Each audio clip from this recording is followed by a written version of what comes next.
This is the dust removal device starting button, and then turn on the pulse.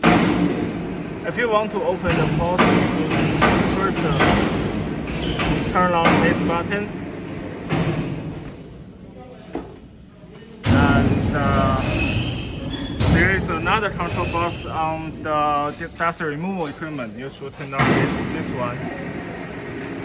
And there is a main power cable of the pulse control box. This one should be connected.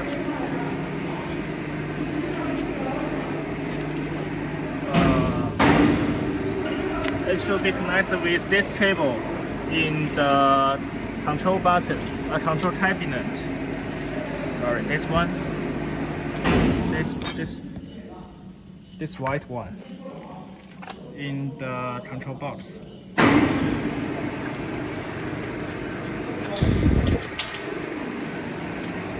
And this is the power cable of each part, from the shot blasting device and dust removal, improving,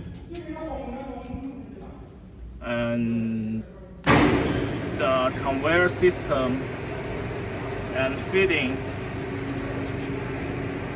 And each part, the cables should be connected in the right position, otherwise the direction will be wrong. For example, this is the dust removal cable. The yellow one, green one, and red one should be in the right position.